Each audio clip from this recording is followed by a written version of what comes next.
Karibuni tena katika tafakuri yetu ya maagano ya damu, na ujumbe wetu wa leo unazungumzia habari ya Yesu ambaye ni mwana kondoo wa Mungu na kondoo wa Azazeli. Na swala zima tunalolizungumzia hapa ni umwagaji wa damu kwa ajili ya ondoleo la dhambi, na hili tunalizungumzia katika vipindi viwili tofauti, yaani katika Agano la Kale na Agano Jipya. Sasa katika tafakuri zilizotangulia tuligusia juu ya ondoleo la dhambi tofauti na msamaha wa makosa yatokanayo na dhambi, na tulisema ondoleo la dhambi linapaswa kufanyika kwa njia ya umwagaji wa damu. Ni nini maana ya umwagaji damu? Kwa kifupi tu, umwagaji damu maana yake ni kuondoa uhai. Tuliuliza ni kwa nini ondoleo la dhambi linafanyika kwa njia ya umwagaji wa damu, au linafanyika kwa njia ya kuondoa uhai na sio kitu kingine. Hapa kuna mambo makuu muhimu ya kutazama. Kwanza ni laana ya dhambi ambayo tunaiita sheria ya dhambi na mauti. Biblia inasema mshahara wa dhambi ni mauti, Warumi sura ya 6 mstari wa 23. Utaona hii ni kanuni au tunaita ni sheria, kwamba mshahara wa dhambi ni mauti. Tena Mungu aliwaambia Adamu na Eva ya kuwa wakila tunda la mti uliokatazwa, yani tunda la mti wa mema na mabaya, watajua mema na mabaya, lakini watakufa. Hii tunaipata katika Mwanzo sura ya 2 mstari ule wa 17. Unaona, hiyo ni tayari ni sheria Mungu alikwisha kuiweka, kwamba utakapojua mema na mabaya basi utakufa. Na watu wamekuwa wakijaribu sana kuielezea hili tunda kwamba ni tunda la namna gani. Wengine wamediriki hata kuwaza pengine ni kufanya mapenzi, akili za binadamu, lakini hakika sio hivyo, na tutakuja kutafakari kwa kina juu ya hili tunda. Lakini kwa kifupi tu tunaweza kusema mti wa matunda haya sio mti wa kawaida, na ni mti ambao haupo tena. Mungu aliuweka mti huu kwa dhumuni moja tu, yani kwa ajili ya kuamua hatima ya mwanadamu. Kwa hiyo mara baada ya kuamua hatima ya maisha ya mwanadamu, mti huu haukuwa na kazi tena, kwa hiyo haupo. Tunda la mti huu ambalo ni la kutamanisha kama alivyosema Eva pale bustanini Edeni, likiliwa linaitandua akili na kumtoa mtu katika hali ya sawa na mnyama, yaani hali ya kutenda kwa hisia na kufunguliwa akili, yaani kuwa na utashi, ambapo utashi huu unamsaidia mwanadamu kujua au kutofautisha kati ya jambo jema na baya. Sasa shida iko wapi hapa? Shida ya kujua jambo jema na baya maana yake ni kwamba mwanadamu akishagundua habari ya jema na baya, basi mara nyingi atakuwa akishawishika kuingia katika lililo baya, na vilevile atawajibika kufuata lililo jema. Sasa kuna wajibu wa kutenda lililo jema na kuna ushawishi wa kuingia katika lililo baya. Na katika hali ya mwanadamu ya udhaifu, basi ni rahisi kwa mwanadamu kuingia katika hali ya ubaya, na ile tayari inamweka mwanadamu katika hali ya dhambi, kama vile tulivyosema katika tafakuri zilizotangulia kwamba Tukisema hatuna dhambi tunajidanganya wenyewe, kwa sababu tunayo hali hiyo ya dhambi. Kuna mambo mengi tu ambapo ni ya dhambi, pengine mengine tunayafahamu na mengine hatuyafahamu. Sasa unaweza ukauliza, iweje mtu asiyejua jema na baya? Yaani tunapozungumza habari za Adamu na Eva, na ambapo watu wengi wanauliza kwamba iweje mtu ambaye anatenda kwa hisia sawa na wanyama na ambaye hajui jema na baya, sasa iweje aweze kufanya maamuzi ya kuchagua jema na baya?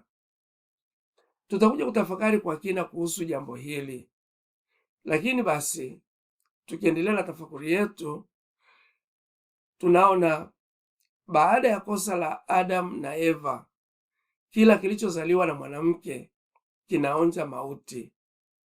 Ayubu alisema hili, sura ya 14 mstari wa kwanza.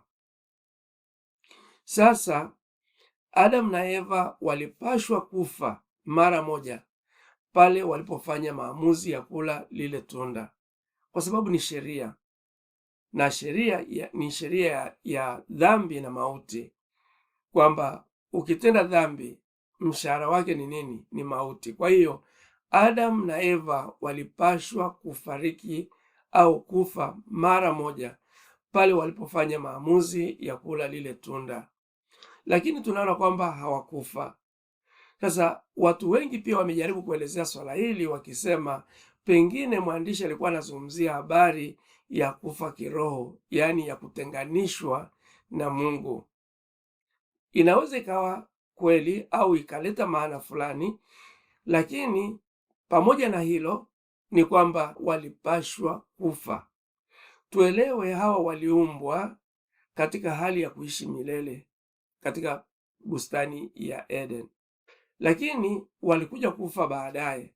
Maana yake ni kwamba hawakupata adhabu ya kifo cha kimwili moja kwa moja, lakini hatimaye walikuja kupoteza uhai.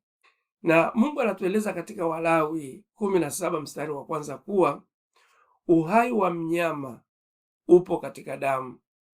Sasa adabu ya kifo kwa Adamu na Eva haikubatilishwa, ilibakia pale pale. Sasa swali tunalojiuliza ni kuwa kwa nini Adamu na Eva hawakufariki pale pale? Maana yake ni kwamba Mungu aliwapa nafasi na muda wa kujirudi na hatimaye wangekufa. Na ndivyo tulivyo, kwamba tunatenda dhambi au tunatenda makosa yatokanayo na dhambi, lakini Mungu hatuadhibu hapo kwa hapo. Mungu anatupatia nafasi na muda wa kujirudi, na tunaporudi, kama Mungu anavyosema, njooni tusemezane, basi tunapokubali mwito wa Mungu na kurudi kwa Mungu kusemezana naye, basi Mungu anatusamehe makosa yetu. Sasa badala ya Adamu na Eva kufa pale pale mahali pa kifo chao, mnyama alitolewa kafara kwa kumwaga damu yake. Kwa hiyo basi, kafara ya kumwaga damu ya mnyama kwa ajili ya ondoleo la laana ya dhambi lilianzia pale bustanini Edeni, na hili lilifanywa na Mungu. Kama Biblia inavyosema, Bwana Mungu akawafanyia Adamu na mkewe mavazi ya ngozi akawavika, na hii inapatikana katika Mwanzo sura ya 3 mstari ule wa 21. Biblia haisemi Mungu alimwaga damu ya mnyama gani ili apate ngozi ya kuwavika Adamu na Eva. Sasa je, unaweza ukabuni huyu atakuwa ni mnyama gani? Jaribu kushirikisha jibu lako kwenye chaneli hii. Lakini basi hapa tunaona Mungu alimwaga damu ya mnyama na kuwafunika Adamu na Eva kwa ngozi, ishara kwamba dhambi yao haikuondolewa mazima, bali ilifunikwa. Zoezi la kumwaga damu ya mnyama kwa ajili ya dhambi za watu liliendelea katika kipindi chote cha Agano la Kale, na hii ilifanyika ili kuwakumbusha watu kuwa walistahili kufa kutokana na dhambi, kwa sababu mshahara wa dhambi ni mauti, au kwa sababu ya sheria ya dhambi na mauti. Kwa maana hiyo basi, kwanza, laana inahitaji kuondolewa au kutenganishwa na yule aliyelaaniwa. Tunaitazama dhambi kama laana kwa sababu tunaona katika Waebrania kwamba anasema katika Torati au katika sheria vitu vyote husafishwa kwa damu, na pasipo kumwaga damu hakuna ondoleo la dhambi.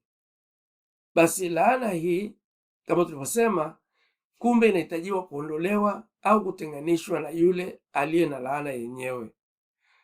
Kwa maana nyingine, hali ya dhambi aliyonayo mtu inahitaji kuondolewa au kutenganishwa na yule mwenye nayo, na inapaswa kufanyika kwa njia ya damu.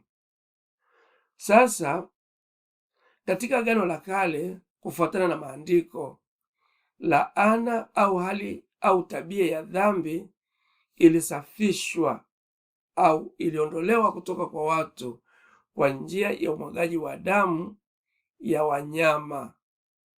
Na katika Agano la Kale tunaona kwamba laana hii ya dhambi alibebeshwa shetani aitwaye Azazeli. Sasa katika sadaka ya kuondoa dhambi, kuhani alipashwa kuandaa kondoo au beberu wawili, kisha aliwapigia kura hao beberu wawili, kura moja kwa ajili ya Mwenyezi Mungu na nyingine kwa ajili ya shetani Azazeli. Kwa hiyo kuhani angemleta yule beberu ambaye kura ilimtaka kwa ajili ya Mwenyezi Mungu na kumtolea sadaka ya kuondoa dhambi. Kwa hiyo mnyama huyu alichinjwa na damu yake ikamwagwa, ikanyunyiziwa katika madhabahu. Lakini yule beberu aliyetakiwa na kura kwa ajili ya Azazeli alitolewa mbele ya Mwenyezi Mungu na akiwa hai ili kufanya ibada ya upatanisho, na kuhani angemwacha yule beberu aende jangwani kwa Azazeli ili kuondoa dhambi za jumuiya. Ukitaka kujua hili zaidi utasoma Walawi sura ya 16 mstari wa 8 mpaka wa 10. Hapa utaona Azazeli alibebeshwa laana au dhambi zilizooshwa kutoka kwa watu kwa njia ya uhai wa mnyama. Lakini katika Agano Jipya, damu azizi ya Bwana wetu Yesu Kristo ilimwagwa ili kuondoa au kutenganisha au kututenganisha sisi na dhambi zetu. Na ndiyo maana basi utagundua kwamba kulikuwa na umuhimu gani wa Bwana wetu Yesu Kristo kumwaga damu yake pale Kalvari, yaani kufa au kutoa uhai wake pale Kalvari. Yeye mwenyewe alibeba dhambi au laana yetu na kutuweka huru, kama yasemavyo maandiko kwamba yeye asiyeijua dhambi alimfanya kuwa dhambi kwa ajili yetu, ili sisi tupate kuwa haki ya Mungu katika yeye. Na hiyo tunaipata katika Wakorinto wa pili sura ya 5 mstari ule wa 21. Vilevile maandiko yanasema Kristo alitukomboa kutoka katika laana ya sheria kwa kujitwalia laana hiyo kwa ajili yetu. Maana maandiko yanasema yeyote aliyetundikwa msalabani amelaaniwa. Na hii tunaipata katika Wagalatia sura ya 3 mstari ule wa 13. Yesu mwana kondoo wa Mungu kwa njia ya damu yake anatusafisha dhambi zetu, na hakika hakuna kitu chochote kinachoweza kutusafisha au kututenganisha na dhambi zetu zaidi ya damu ya Yesu. Hicho hakipo. Hakuna chochote kinachoweza kutusafisha sisi na dhambi zetu isipokuwa kwa njia ya damu ya Bwana wetu Yesu Kristo. Tena tunaiita damu ya thamani. Kwa Kiingereza wanasema precious blood. Maana Yesu alisema waziwazi kuwa mtu haji kwa Baba isipokuwa kwa njia ya yeye. Yohana 14:6. Sasa Yesu alizibeba dhambi zetu au laana yetu mahali petu ili kutuweka sisi huru. Tumsifu Yesu Kristo.